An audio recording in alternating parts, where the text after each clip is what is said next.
Bună dimineața. Good morning. That's the last thing I'm going to say in Romanian. Asta e ultimul lucru ce vă spun în românește. I want to open to you Psalm 127 this morning. Aș vrea să deschidem cuvântul la Psalmul 127 în dimineața aceasta. But before I want to say thank you. Dar înainte de asta aș vrea să spun un mulțumesc. Thank you for hosting us this week. Mulțumim pentru că ne-ați primit în această săptămână. Thank you for letting us travel with the young people from the church. Mulțumim pentru că ne-ați dat voie să călătorim împreună cu tinerii din biserica aceasta. For the parents, we want to say thank you for trusting us with your kids. Iar părinților vrem să le spunem mulțumim pentru că ați avut încredere să ne dați copiii pe mână. We had a great time. Am avut un timp minunat. And we were challenged. Și noi înșine am fost provocați. We didn't come just to teach. Și n-am venit aici doar ca să învățăm. We came to learn. N-am venit doar să predăm, ci și să învățăm. And we can all say Și toți am putea să spunem acum that we have learned from you. că am învățat ceva de la voi. This church is very fortunate.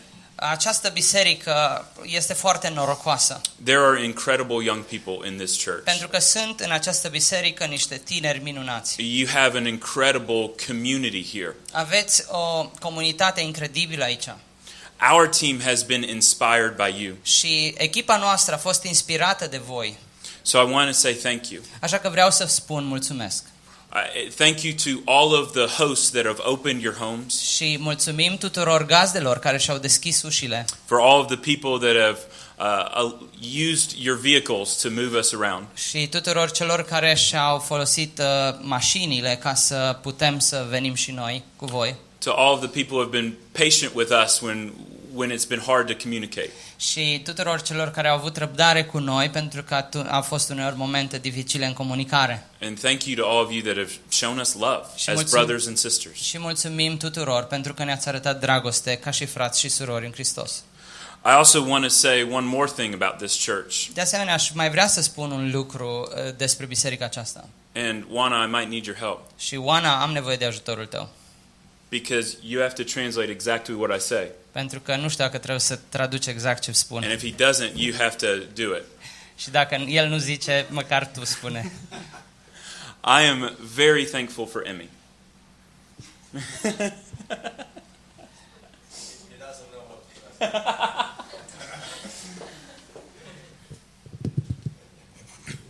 Sunt foarte recunoscător pentru Emmy. I have been challenged by him. Am fost provocat de el. I am honored to be able to speak alongside of him. Și sunt onorat să pot să vorbesc lângă el. I know that being a pastor is a very difficult job. Știu că e foarte greu să fii un pastor. And Emmy works very hard to serve the Lord. Și Emmy lucrează foarte mult ca să slujească pe Dumnezeu. And to serve you. Și ca să vă slujească pe voi. And not just Emmy. Și nu numai Emmy. But Nadia serves alongside of him very well. Dar și Nadia este alături de el și slujește foarte bine. They're an amazing family. Sunt o familie minunată. And we have been privileged to spend this time with them. Și ne-am simțit privilegiați să petrecem acest timp cu ei. Sometimes we take God's messengers for granted. Câteodată credem că merităm mesagerii lui Dumnezeu. Îi luăm numai așa. Sometimes we expect pastors to be perfect.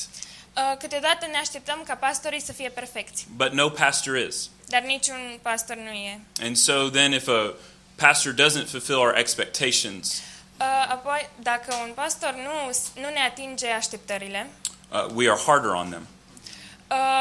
suntem destul de răi cu ei. I'm sure Emmy will make a mistake occasionally. Sunt convins că Emmy va mai greși. But he is a great man. Dar este un om minunat. Who is being used by God here. Care este folosit de către Dumnezeu aici. And I hope that you appreciate the way he loves you.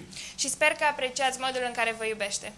Now I know, being a pastor myself, și eu sunt un pastor și știu that he doesn't do it to receive praise or thanks from men. că el nu face asta ca să primească laudă sau mulțumiri de la oameni. He does what he does out of service to Jesus.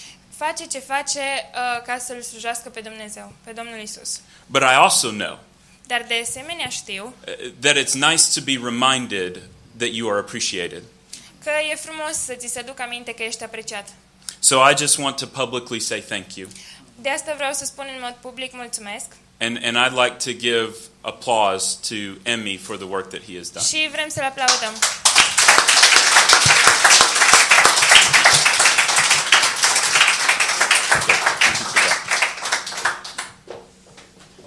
Okay, I won't talk about you anymore.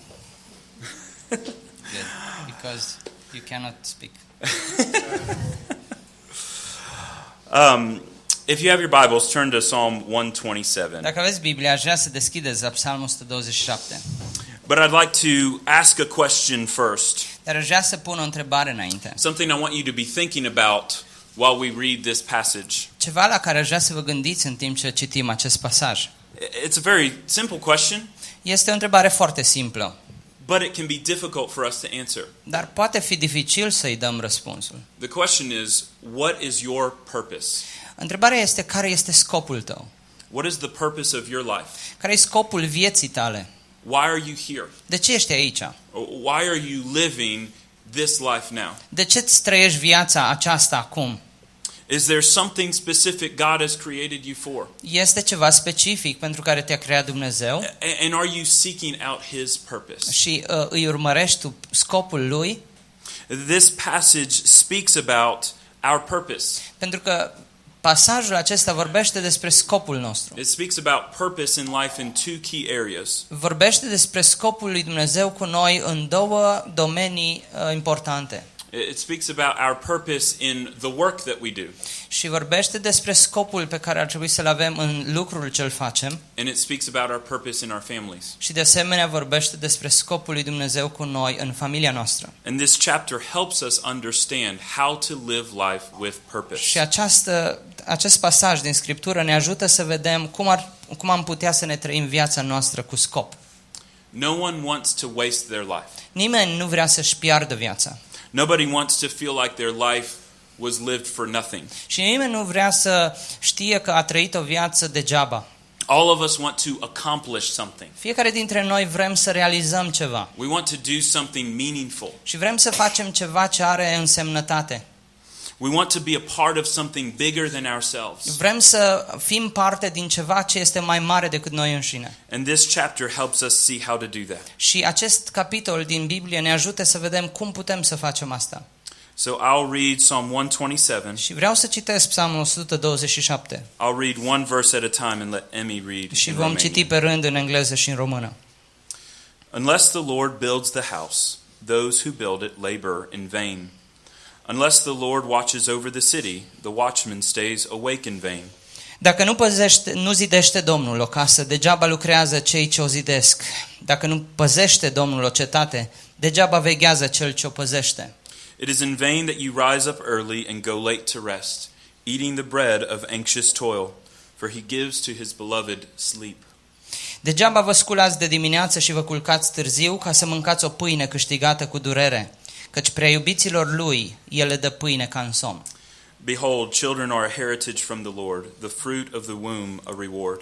Iată, fiii sunt o moștenire de la Domnul, rodul pântecelui este o răsplată dată de el. Like arrows in the hand of a warrior are the children of one's youth. Ca săgețile în mâna unui războinic, așa sunt fiii făcuți la tinerețe. Blessed is the man who fills his quiver with them. He shall not be put to shame when he speaks with his enemies in the gate. Ferice de omul care își umple tolba de săgeți cu ei, căci ei nu vor rămânea de rușine când vor vorbi cu vrăjmașii lor la poartă. The first two verses in this chapter speak of the work that we do. Primele două versete din acest capitol vorbesc despre lucrarea pe care o facem, lucrul nostru. Sometimes we are mistaken in our understanding of work. Uneori suntem greșiți în înțelegerea noastră despre muncă. We try to separate the work that we do from our Christian lives. Și încercăm să separăm uneori ceea ce facem noi la lucru de viața creștină. So sometimes we are tempted to live our Christian life in one part of our lives. Și suntem tentați să punem viața creștină doar așa într-o parte a vieții noastre. But work is something separate.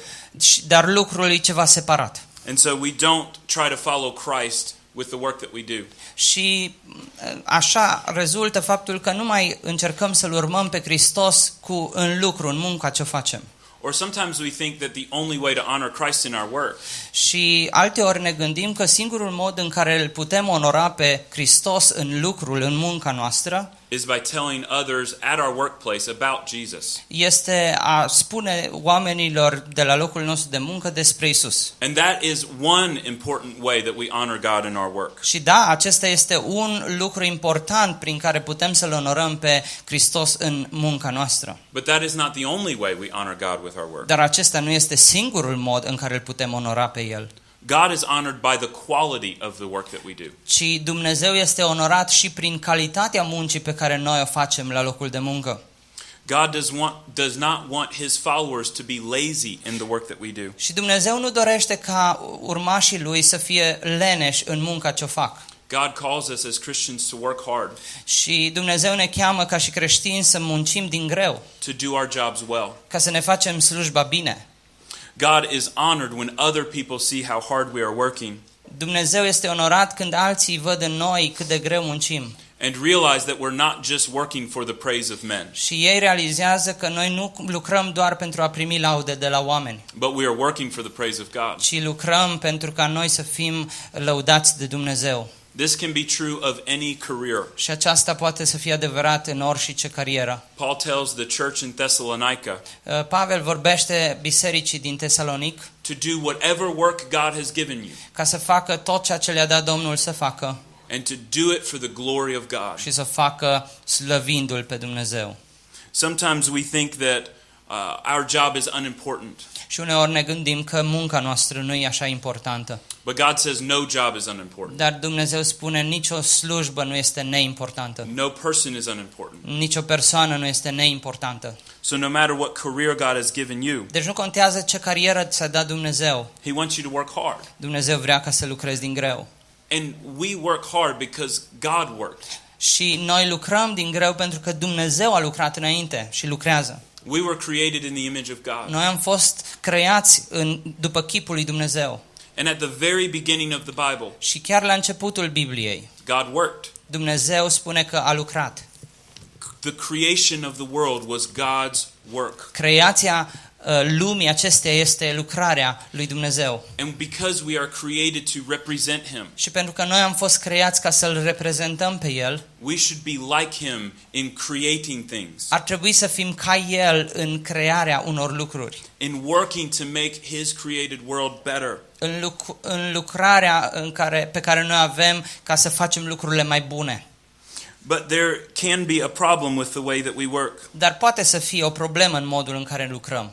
Sometimes we work very hard, Uneori lucrăm din greu, but we don't work for God's glory. dar nu lucrăm pentru slava lui Dumnezeu. And that's what this first verse refers to. Și despre asta vorbește versetul 1. He says it doesn't matter how hard you work if you're not working with God. Și aici spune, nu prea contează cât de mult și din greu lucrezi dacă nu faci asta spre slava lui Dumnezeu. The verse is speaking of building a house. Și versetul vorbește despre zidirea unei case. You could be trained very well. Poți să fii instruit foarte, foarte bine. You could spend years observing other people building houses. Poți să fii petrecut mulți ani observând felul în care alții și-au făcut case. You could read books about building houses. Și poți să citești cărți despre cum să-ți faci o casă. You could watch YouTube, which is where I learned how to build things. Și poți să te uiți și pe YouTube, locul în care și eu mă uit când vreau să construiesc ceva. You can know exactly what to do to build a house. Poți să știi exact tot ce trebuie făcut ca să faci o casă. But if the Lord does not bless it, Dar dacă Dumnezeu nu binecuvintează, then your work is in vain. lucrul tău este în zadar. We must remember this in all aspects of our work. Și trebuie să ne aducem aminte de lucrul acesta în toate aspectele muncii noastre. Sometimes we get frustrated with projects at work. Uneori suntem frustrați de proiectele de la lucru We want God to bless what we're doing, și vrem ca Dumnezeu să binecuvinteze ceea ce noi facem. but we forget to ask him to bless what we're doing. Dar uneori uităm să-i cerem lui să binecuvinteze ceea ce noi facem. We forget to seek him in the work that we do. Uităm să-L căutăm pe El în ceea ce facem. We think God only cares about our Christian lives. Și noi credem uneori că lui Dumnezeu îi pasă doar de viața noastră creștină. And we forget that He cares about all areas of our Și lives. uităm că lui îi pasă de fiecare domeniu, aspect al vieții noastre. He wants to be with us in the workplace. El vrea să fie cu noi la locul nostru de muncă. He wants to work with us. Și vrea să lucreze împreună cu noi. And He wants us to work with Him. Și vrea ca noi să lucrăm împreună cu El. But it's interesting the example in the second part of the verse. Dar este interesant exemplul din partea a doua a versetului. The psalmist shares an example of one career. Și psalmistul dă un exemplu de o carieră. The worker that he speaks of is the watchman. Și persoana de care vorbește este un veghetor, un păzitor. I think it's a fascinating example Și cred că e un exemplu fascinant, because I want you to ask yourself, pentru că vreau să vă întrebați. what does a successful workday look like for the watchman? Care este lucrul de succes pe care l-ar avea cum ați defini succesul unui astfel de om? If a watchman has a good day at work, Dacă un păzitor a avut o zi bună la lucru, it means nothing happened. asta înseamnă că nimic nu s-a întâmplat. Isn't that interesting? Nu e interesant?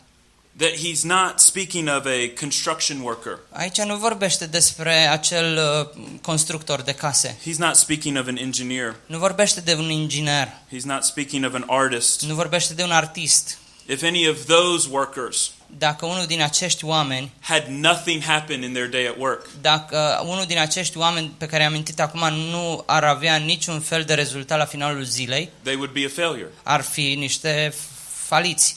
But for the watchman, Dar păzitorul, a quiet, uneventful workday o zi liniștită la locul lui de muncă, is the best kind of workday. ăsta e cel mai bun lucru ce poate să-l aibă, cel mai bun rezultat. When the watchman goes to work, Când păzitorul merge la lucru, he is hopeful that nothing will happen. el speră că nimic rău nu se va întâmpla. And so this gives us a proper balance in our work. Și asta ne oferă un echilibru bun pentru felul în care vedem munca. That we want to work as hard as we can to serve the Lord. Că pe de o parte trebuie să lucrăm din greu ca să îl slujim pe Dumnezeu, But even in the midst of working hard, dar chiar în mijlocul acestei munci din greu, we don't accomplish anything of meaning without God's blessing. trebuie să realizăm că nu reușim să facem nimic fără binecuvântarea lui Dumnezeu. Just like God blesses over the watchman, Și la fel cum Dumnezeu l-a binecuvântat pe acel păzitor, God blesses over us. Dumnezeu ne binecuvintează pe noi. He does not want us to focus so much on the work that we do. El nu vrea să ne concentrăm așa de mult pe lucrul pe care îl facem, He wants us to praise Him for the work that He is doing. ci vrea să-L slăvim pe El pentru lucrul pe care El îl face. He says that you rise early and go late to rest. Și spune versetul 2, degeaba vă sculați de dimineață și vă culcați târziu. This means that we are all tempted to have a longer work day, to work better. Și asta ne arată imaginea unuia care lucrează din greu de dimineață până seara. But He says to those who love Him, Dar spune mai departe că celor iubiți de El, to those who trust Him completely, celor care se încred în El în întregime, He will give His beloved sleep. El le va da somn. I have been at a point in my family Am avut un moment în familia mea where I felt like in order to provide for my family, și ca să ofer, ca să câștig, să am cum să mă întrețin familia, I had to work very hard. I had to sleep very little. ar trebui să lucru din greu și să dorm foarte puțin. We did not have very much money, N-am avut atunci foarte mulți bani and I felt it was my responsibility to provide. și credeam că este responsabilitatea mea să muncesc din greu să am bani. I felt it was up to me. Și am simțit că ține de mine lucrul ăsta. But God doesn't want us to put all of the pressure on ourselves. Dar Dumnezeu nu vrea ca noi să punem toată presiunea asta pe umerii noștri, He wants us to be able to sleep. ci El vrea ca noi să putem să dormim, He wants us to be able to rest and trust in Him. să ne odihnim și să ne încredem în El. He wants us to be content with the circumstances He has given us. Și El vrea ca noi să fim mulțumiți cu circumstanțele pe care El ni le dă. He wants us to be hopeful that He is at work in all Și El circumstances. vrea ca noi să fim plini de speranță despre viitorul pe care îl avem cu El. This passage speaks to me Și acest pasaj îmi vorbește mie, because it talks about all kinds of work. pentru că vorbește despre toate felurile de muncă. All types of work can dishonor God. Și toate muncile, toate carierele pot să-L onoreze pe Dumnezeu. Even if you do work that other people think honors God. Și chiar dacă lucrezi, can you repeat please? Even if you do work that other people think will honor God. Și chiar dacă ai o slujbă despre care alții cred că această slujbă îl onorează pe Dumnezeu. Let me give you an example. Să vă dau un exemplu. If you are working in the church, Dacă lucrezi în biserică, it looks like you're doing God's work. pare că tu faci lucrarea lui Dumnezeu, nu? But it's possible Dar este posibil to dishonor God even in that work. să-L dezonorezi pe Dumnezeu chiar în acel loc. Because sometimes we want the attention to be on ourselves. Pentru că uneori noi ne dorim ca atenția a oamenilor să fie spre noi. Sometimes we want to do the work ourselves. Și uneori vrem să facem lucrurile noi înșine. And then when things go well, Și apoi când lucrurile merg bine, we think that it's because of our talents. ne gândim că datorită talentelor noastre, We think it's because of our gifts. ne gândim că datorită darurilor noastre s-au întâmplat lucruri bune. God is not honored by that. Și Dumnezeu nu este onorat în felul acesta. God is not honored by ministers who take the glory for Și themselves. Dumnezeu nu e onorat de slujitori care iau și fură slava lui Dumnezeu.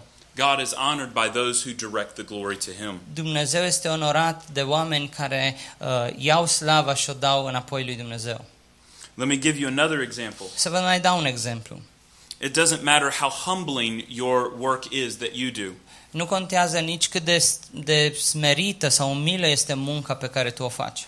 Perhaps you do a very simple job. Poate faci o slujbă foarte simplă, ai o slujbă simplă. Maybe it's a job that you don't like. Poate este o slujbă pe care nu-ți place. God can receive glory no matter the job. Dar Dumnezeu poate să primească slujba indiferent de cariera pe care o ai. If you work Slava. for the glory of God, Și dacă lucrezi pentru slava lui Dumnezeu, He will be honored by your attitude. El va fi onorat de atitudinea ta. He will be honored by your hard work. Va fi onorat de munca ta, lucrul din greu. Do not be deceived. Să nu fiți înșelați. Do not think that God thinks the way men think. Nu vă gândiți că Dumnezeu gândește cum gândesc oamenii. For us as humans, Pentru noi ca oameni, we tend to think certain careers are important noi tindem să credem că unele cariere sunt importante, and other careers are less important. iar altele nu sunt așa importante. God doesn't care what job you have. Să știți că lui Dumnezeu nu-i pasă ce slujbă ai. God cares the way you work. Lui Dumnezeu îi pasă de felul în care tu lucrezi. Will you honor Him with your work? Întrebarea e dacă îl onorezi pe El în timp ce lucrezi. I said at the beginning that the question for today is about purpose. V-am spus la început că întrebarea pentru astăzi este legată de scop. We can find purpose in the work that God calls us to. Noi putem să găsim scop în lucrul pe care Dumnezeu ne-l dă să-l facem. The world that doesn't believe in God Lumea care nu crede în Dumnezeu tries to redefine the purpose of life. încearcă să redefinească scopul vieții. They think that in order to find meaning or purpose in this life, Și ei cred că pentru a găsi înțeles și scop, semnificație în viața aceasta, you have to create it for yourself. trebuie să ți-o creezi, să ți-l creezi pentru tine însuți, acest scop. That means that everybody has a different purpose. Asta înseamnă că fiecare va avea un scop diferit în viață. In that worldview, Și în tipul ăsta de gândire, some people's purpose might be related to their family. some people, For some people, they might find their purpose in family. unii își vor găsi atunci scopul vieții în familie. Others may find their purpose in work. Alții vor spune scopul vieții mele îl voi găsi în muncă. Others might find their purpose in recreation. Alții îl vor găsi în recreație. But God gives us a purpose. Dar Dumnezeu ne-a dat un scop. Our purpose is to glorify Him in all things. Și scopul vieții noastre este să-L slăvim pe El în toate lucrurile. When God created human beings, Când Dumnezeu a creat ființa umană, He created worshipers. El a creat de fapt un închinători. Human beings worship at all times. Ființele umane se închină întotdeauna. Sometimes we worship God. Uneori noi ne închinăm lui Dumnezeu, Sometimes we worship ourselves. alteori noi ne închinăm la noi înșine, Sometimes we worship others. alteori noi ne închinăm la alte persoane, Sometimes we worship what we want, alteori noi ne închinăm la ceea ce ne dorim. whether it's money Poate să fie banii or maybe it's power sau poate e puterea or lust. sau plăcerile, poftele. We worship things. Noi ne putem închina la lucruri We worship desires. și ne închinăm la dorințe. But God created us to worship one thing and one thing only. Dar Dumnezeu ne-a creat ca să ne închinăm unui singur lucru și doar unui singur lucru. He created us to worship Him. Ne-a creat ca să ne închinăm Lui.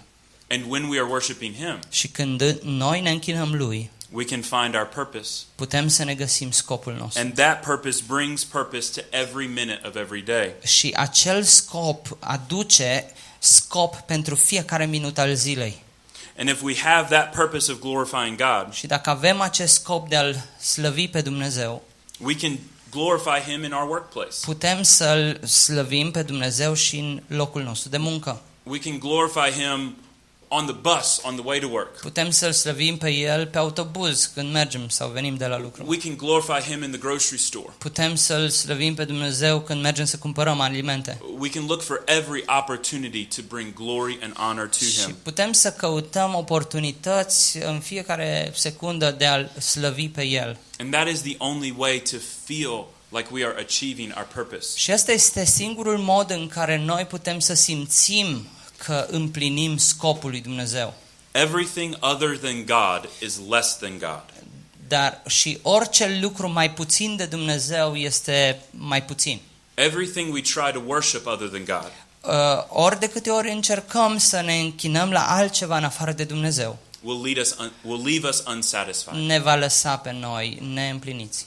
The second part of this chapter A doua parte a acestui tells us how to find capitol purpose in our families. vorbește despre modul în care noi ne putem găsi scopul în familiile noastre. God created the family. Dumnezeu a creat familia God wants us to honor Him in our families. și Dumnezeu vrea să-L onorăm pe El și în familiile noastre.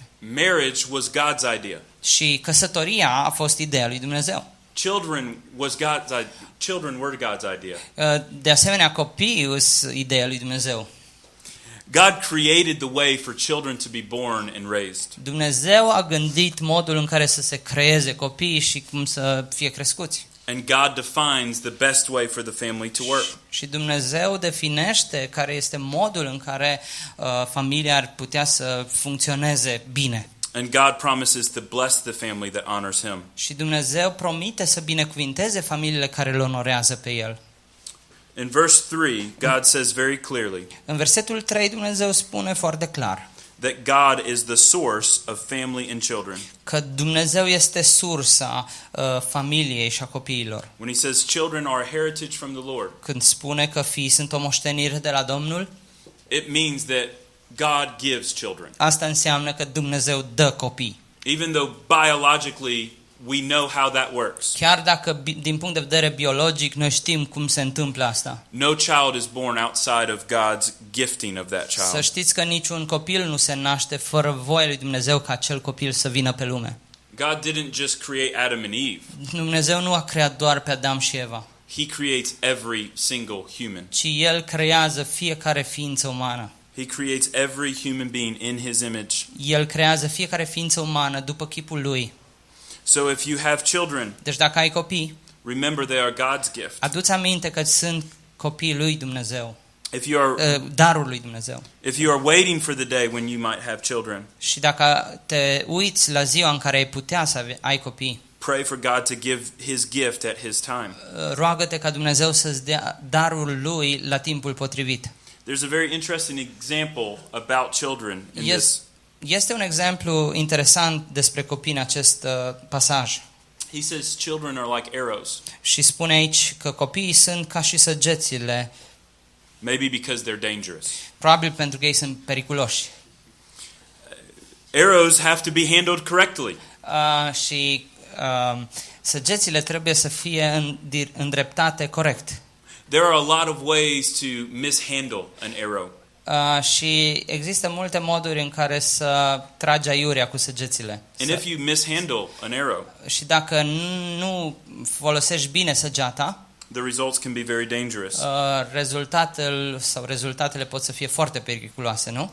As I was reflecting on this passage, Când mă gândeam la acest pasaj, I see 4 lessons from the arrow am realizat 4 lecții pentru o săgeată, that I think are very helpful for us as we understand our families. care cred că sunt foarte importante pentru noi când ne gândim la familie. In order to shoot an arrow, Pentru ca să tragi o săgeată, you have to know what you're doing. trebuie să știi ce faci în primul rând. You can't just pick up a bow and arrow Nu poți doar să ridici de pe jos un arc și o săgeată and assume with no training that you can be successful. și să presupui că nicio instruire nu trebuie să ai pentru ca să ai succes. I tried it last week. Am încercat și eu săptămâna I trecută was not successful. și n-am avut succes. I had to be taught how to do it. A trebuit să fiu învățat cum să o fac. I had to receive some instruction. A trebuit să primesc niște instrucțiuni I had to get tips on how to do it properly. și să mi se arate niște mici retlicuri de cum să fac lucrul ăsta. And I had to aim. Și a trebuit apoi să țintesc. Don't think you're going to hit the target Să nu te gândești că vei putea să atingi ținta if you don't know where the target is. dacă nu știi unde e ținta. So in our families, Deci, în familiile noastre, we should know what our target is. ar trebui să știm care este ținta noastră. We should know what we want our family to look Ar like. trebui să știm cum ar trebui să arate familiile We noastre. should know what we want our children to look Ar like. trebui să știm cum ar trebui să arate copiii noștri. Not because of what we want. Nu datorită faptului că noi vrem asta. Don't be concerned with what you want from your child. Nu fi prea preocupat cu ce vrei tu pentru copiii tăi, Be concerned with what will honor God. ci fi preocupat cu ceea ce îl onorează pe Dumnezeu. We should aim our children in the direction God wants them Ar to go. trebui să-i țintim pe copiii noștri în direcția în care Dumnezeu vrea să-i țintim, să-i trimitem. The other interesting thing about the arrow Un alt lucru interesant despre săgeată is if all of your focus is on the arrow, este să te focusezi doar pe săgeată. you will miss the target. Și când faci asta vei rata ținta. When you shoot an arrow, Când tu tragi o săgeată, you don't look at the arrow, tu nu te uiți tot așa la săgeată, you look at the target. ci te uiți la țintă. And so with our families, Și tot așa este și cu familiile noastre. we should be focused on honoring God. Ar trebui să ne focusăm pe a-L slăvi pe Dumnezeu, onora pe Dumnezeu We should be focusing on Him as the target. și să ne focusăm pe El ca țintă We are trying to aim our children towards Him. și să-i țintim pe copiii noștri spre Dumnezeu. Sometimes we get so focused on protecting them, Uneori suntem așa preocupați să-i protejăm on making sure they get everything we want them to have. și să le dăm tot ceea ce noi credem că ei au nevoie. We want to make sure they're comfortable and happy, Și vrem să ne asigurăm uneori că sunt confortabili și sunt fericiți. that we aren't strategic about where we're aiming them. Dar ar trebui să fim strategici în ce privește direcția pe care le-o trasăm. The best thing for your children Cel mai bun lucru pentru copiii voștri is for you to focus on God more than them, este să vă preocupați și să vă focalizați mai mult pe Dumnezeu decât pe ei. is for your love for them and your love for God to work together. Și să lăsați ca iubirea voastră pentru ei și iubirea voastră pentru Dumnezeu să lucreze împreună. Children can easily become an idol for us. Pentru că copiii pot foarte ușor să devină idoli pentru noi. Children can be an idol that we worship Și copiii pot să fie idoli la care să ne închinăm. because we live our lives for their good. Pentru că ne trăim viața noastră pentru binele lor. We want to protect them. Și vrem să-i We protejăm. want to provide for them. Și vrem să le oferim tot ce au We want nevoie. them to be happy. Și vrem ca ei să fie fericiți. But the next principle of the arrow Dar următorul principiu despre această săgeată is that after you aim, este că după ce țintești, after you have learned what to do, după ce ai învățat ce trebuie să faci, at some point you have to let go. la un moment dat trebuie să dai drumul săgeții. Arrows don't fly if you keep holding on. Săgeata nu va zbura dacă tu tot o ții cu mâna. And so if we aim our children in the direction God wants them to go, Și dacă noi țintim în direcția în care Dumnezeu vrea să meargă and we let them go, și le dăm drumul, then we can trust God with their lives. putem să ne încredem atunci în Dumnezeu pentru viețile lor. This isn't just a good example for children. Acesta este un exemplu bun nu doar pentru copii, It's a good example for every ci relationship. pentru orice relație. We cannot control other people. Noi nu-i putem controla pe alți We oameni. cannot control what other people think and believe. Și nici nu putem să controlăm ceea ce alții gândesc sau cred. We can only direct them in the right direction. Ci putem doar să-i dirijăm în direcția bună. We can help them. Putem să-i We ajutăm, can instruct them. putem să-i instruim. We can tell them about Jesus and the message of the gospel. Putem să le spunem despre Isus și mesajul Evangheliei, But the decision is theirs. dar decizia e a lor. The decision is theirs to make, to honor God with their life or not. Decizia e a lor dacă să-L onoreze sau nu pe Dumnezeu. Never be deceived. Niciodată să nu fiți înșelați. Do not think that you can change a person's heart. Nu credeți că veți putea să-i schimbați vreodată inima cuiva. This is another example of the work that we do. Acesta este un alt exemplu despre lucruri pe care îl facem. Sometimes we put so much pressure on ourselves in the work of evangelism. Uneori ne lăsăm copleșiți așa de lucrarea de evangelizare. We think that if we study the Bible enough, Noi credem uneori că dacă am fi studiat suficient Biblia, if we study apologetics, dacă studiem apologetica if we learn all of the answers to every question, și dacă învățăm cum să răspundem la toate întrebările, then we will be able to convince somebody. atunci vom putea să fim de succes în a convinge pe cineva. We will be able to save somebody. Și vom putea să fim capabili să salvăm pe cineva. And maybe we think Și poate că ne mai gândim that if that person we love is not saved, că dacă acea persoană if that person is not saved, și că dacă acea persoană nu a fost mântuită, then it's our fault. atunci e greșeala și eșecul nostru.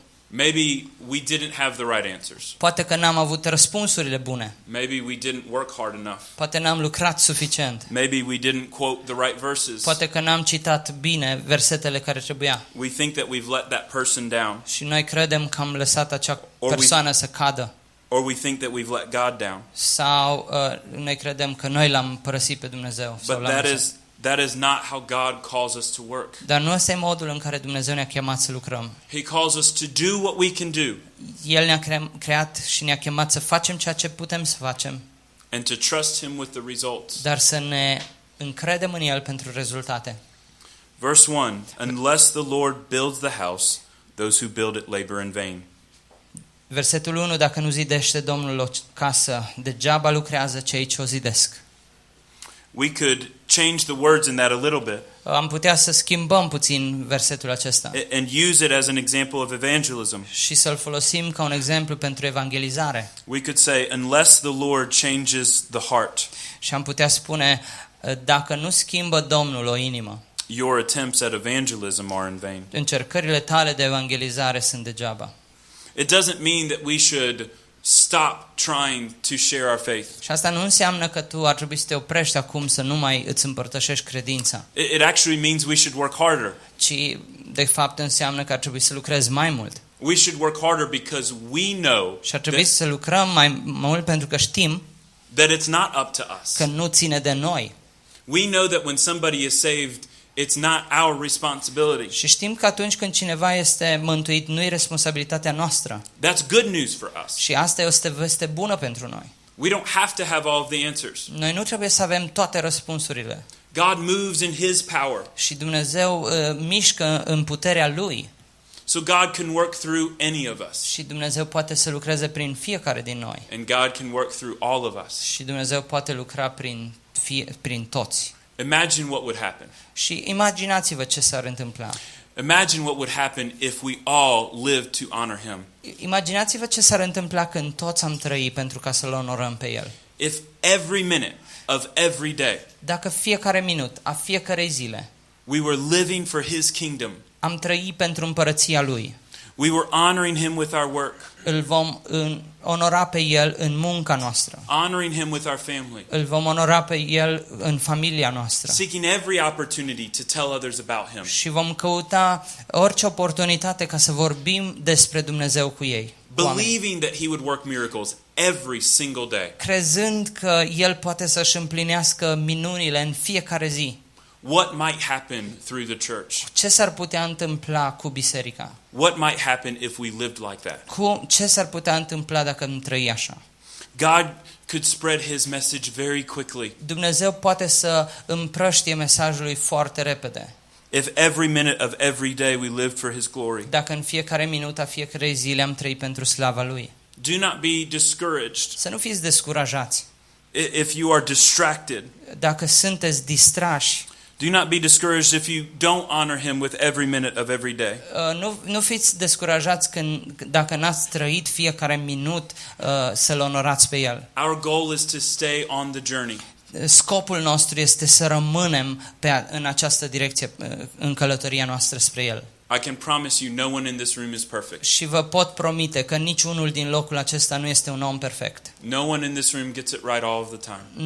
Niciunul din noi n-a făcut totul bine de fiecare dată. I believe everyone in this room has missed an opportunity to share the gospel with somebody. Și eu cred că fiecare din locul acesta a ratat câte o ocazie de a vesti Evanghelia cuiva. I know I have missed many Și eu opportunities. știu că am ratat multe astfel de oportunități.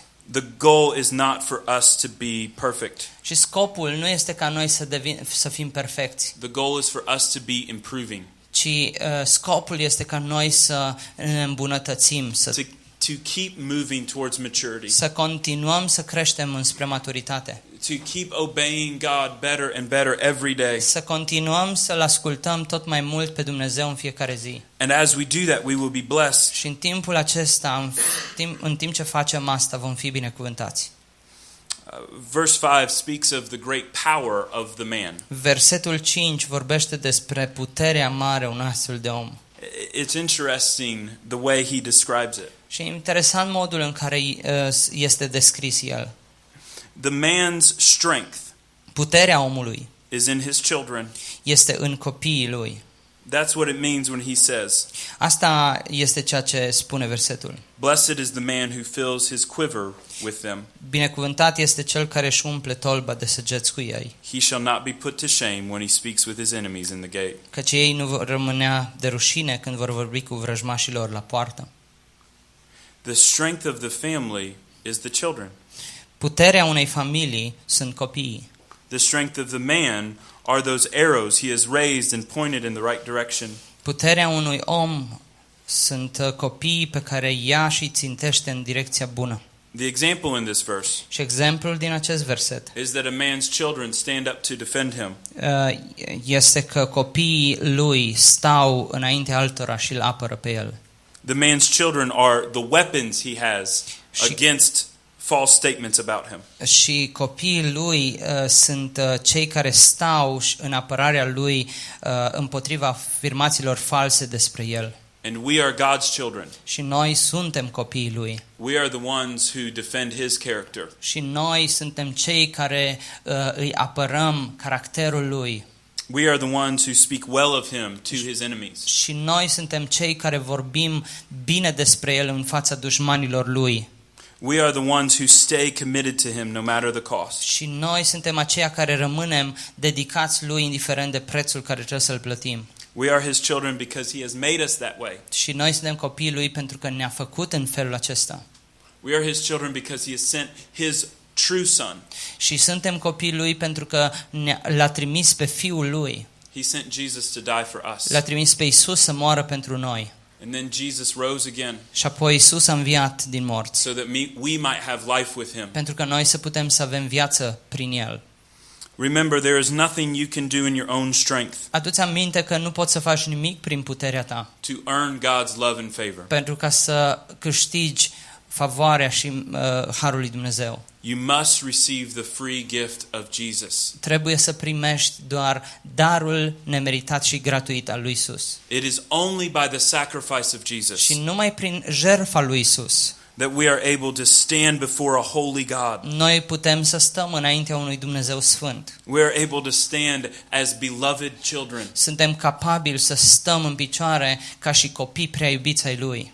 We do not do the work that we do Și noi nu facem lucrul pe care îl facem in order to earn God's love. pentru a câștiga dragostea lui, We do the work that we do ci noi facem lucrarea pe care o avem de făcut. out of gratitude for how he has loved us. Din recunoștință, din mulțumire pentru lucrul pe care l-a făcut El pentru noi. He loved us when we didn't deserve it. El ne-a iubit atunci când noi n-am meritat. And now because he has loved us, Și acum, pentru că El ne-a iubit, we love him îl iubim și noi. and we serve him in our love. Și îl slujim pe El în timp ce arătăm dragostea. We are the tools that he uses in this world. Și noi suntem instrumentele pe care El le folosește în lumea aceasta. We are like his arrows Suntem ca și săgețile Lui that he sends into the world pe care El le trimite în lume. to accomplish the task he has set before us. Pentru ca să împlinească acea sarcină pe care El ne-a dat-o. We need trust in the way he has directed us. Trebuie să ne încredem în sarcina pe care El ne-a dat-o. We need to not waver from what he has directed us to do. Și ar trebui să nu deviem de la direcția pe care Dumnezeu ne-a trasat-o. He has so greatly blessed us. El ne-a binecuvântat așa de mult. He has blessed us with his own words. Ne-a binecuvântat cu cuvântul Lui. We can know and be sure. Și putem să știm și să fim siguri. Be sure of what he has called us to. Să fim siguri la ceea ce ne-a chemat El. His last words to his disciples. Ultimele cuvinte pentru ucenicii Lui au fost Before Jesus ascended to heaven. înainte ca Isus să se ducă spre cer. His last words were to make disciples. Ultimele cuvinte au fost faceți ucenici. Make disciples in every nation. Faceți ucenici din toate neamurile. Teach them everything I have commanded you. Și învățați-i să păzească tot ce v-am poruncit eu. And baptize them. Și botezați-i. And Jesus promises, Și Isus promite, I will always be with you. eu voi fi întotdeauna cu voi. And as we go about that task, Și în timp ce mergem să împlinim această sarcină, we focus not just on telling who Jesus is. noi nu ne concentrăm doar pe a spune cine este Isus, We want people to come to maturity in him. ci vrem să ne focusăm pe a-i ajuta pe oameni să crească în maturitate înspre El. We need to create disciples. Și trebuie să facem ucenici. Disciples are those that follow Ucenicii sunt aceia care urmează pe cineva and those that teach others. și cei care spun și învață pe alții. He has called each of us to be those disciples. Și El ne-a chemat pe fiecare dintre noi să fim astfel de ucenici. He has called each of us to be workers in his harvest. El ne-a chemat pe fiecare dintre noi să fim lucrători la secerișul Lui. So we should all be seeking to learn everything Jesus has commanded. Și asta înseamnă că fiecare dintre noi ar trebui să căutăm să învățăm tot ce ne-a poruncit El să facem. God has given us a lifelong task. Dumnezeu ne-a dat în viața noastră o sarcină pe termen lung. We should not stop thinking we've learned enough about him. Și n-ar trebui să ne oprim vreodată să spunem că acum știm destul de mult despre El. We should always be learning Și about him. în fiecare zi ar trebui să învățăm mai mult despre El. But we should also not wait. Dar de asemenea n-ar trebui să o așteptăm. Don't wait until you know everything Nu aștepta până când vei ști totul, before you start telling others. înainte ca să spui la cineva ceva. It doesn't matter if all you know is the gospel. Tot ceea ce contează este dacă tu știi Evanghelia. If all you know is that you are a sinner and Christ died for you, Dacă tu știi că ai fost un păcătos pentru care Iisus Hristos a murit, that is enough to teach somebody asta e else. suficient ca să înveți pe cineva. So we're all given this lifelong purpose Și când noi ne dăruim acestui scop pe termen lung, to glorify God ca să-L slăvim pe Dumnezeu, by learning about him învățând despre El and telling others about și him. spunându-le altora despre El, That is the real purpose of life. acesta este adevăratul scop al It vieții doesn't noastre. matter what the culture tells us. Nu prea contează ce spune cultura ta despre ce-ți spune. The culture may tell us purpose is connected to wealth. S-ar putea ca cultura să spună că scopul vieții este conectat sau are de-a face cu bogăția. Or purpose is connected to comfort Sau scopul vieții are de-a face cu confortul or fame sau cu slava, or faima influence. sau influența. God says our purpose is in him. Dumnezeu spune că scopul nostru este în El. Is to seek him in his word, Este să-L căutăm în cuvânt, to commit to his body, the church, să ne dedicăm trupului Său, care e biserica. and to commit to those outside the church, Și de asemenea să fim dedicați celor care nu sunt în biserică. to tell them, Și să le spunem, to teach them, să învățăm, to make disciples să in facem his glory. ucenici după slava Lui.